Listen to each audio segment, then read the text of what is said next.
Eu tenho tanto pra lhe falar, mas com palavras não sei dizer como é grande o meu amor por você.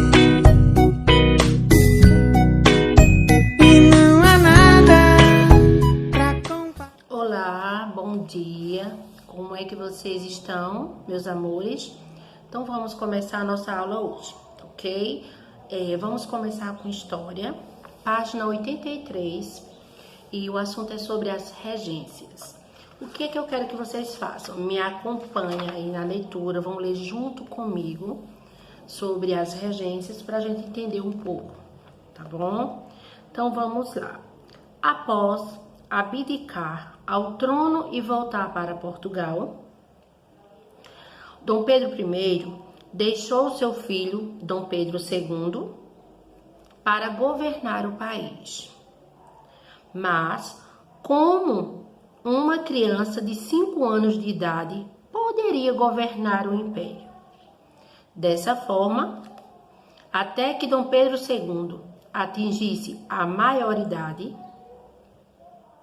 aos 18 anos, o Brasil seria governado por políticos que exerciam o poder em nome do imperador. Os regentes. Esse período entre a abdicação de Dom Pedro I e o início do governo de Dom Pedro II ficou conhecido como regencial. O país adotou o sistema de regências para administrar temporariamente ao Brasil. No período regencial foram organizadas a regência trina provisória, composta por 3 políticos, importante da época, entre os meses de abril e julho de 1831. A regência trina permanente, composta por 3 pessoas influentes da época, durou de 1831 a 1835. A regência una do padre Feijó, que governou sozinho durante o período de 1835 a 1838. E também a regência una de Araújo Lima, que governou sozinho entre 1838 até 1840. Então, no período regencial, ocorreram várias revoltas em diferentes locais do Brasil.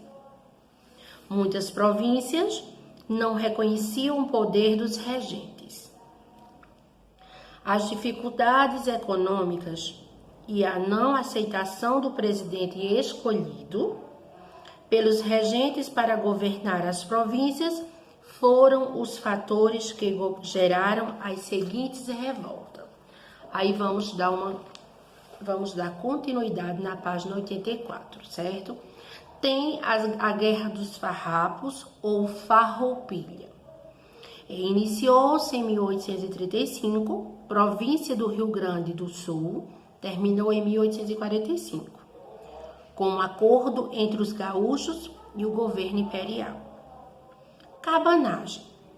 Iniciou-se em 1835, no Grão-Pará, atual estado do Pará. O governo reagiu enviando suas tropas. O conflito chegou ao fim em 1840. Sabinada. Iniciou-se em 1837, formada pela classe média de Salvador. O governo foi muito violento contra os revoltosos. Calcula-se que aproximadamente 1.300 pessoas foram mortas e 3.000 pessoas presas. Em 1838, a rebelião estava liquidada. Balaiada. Ocorreu na província do Maranhão, no período entre 1838 e 1841. A maioria da população se revoltou contra os fazendeiros e as autoridades da região, mas foi derrotada em 1841 pelas tropas do governo. Então, essa parte azul é a cabanagem, essa vermelha é a balaiada, a verde, sabinada, e a amarela, a farroupilha. Devido aos levantes da população insatisfeita com o governo da época, os políticos liberais perceberam que a única forma de estabelecer a ordem e fortalecer a autoridade do governo seria a figura do imperador.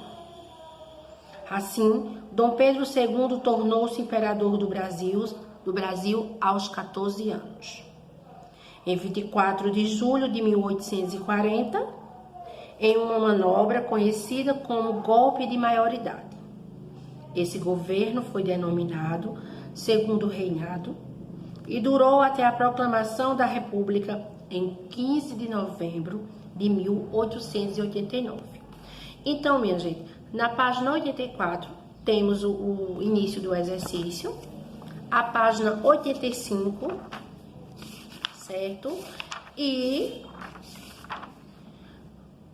finaliza na página 85, certo? Vocês vão fazer apenas a reler aí em casa a 83, 84 e finaliza na página 85.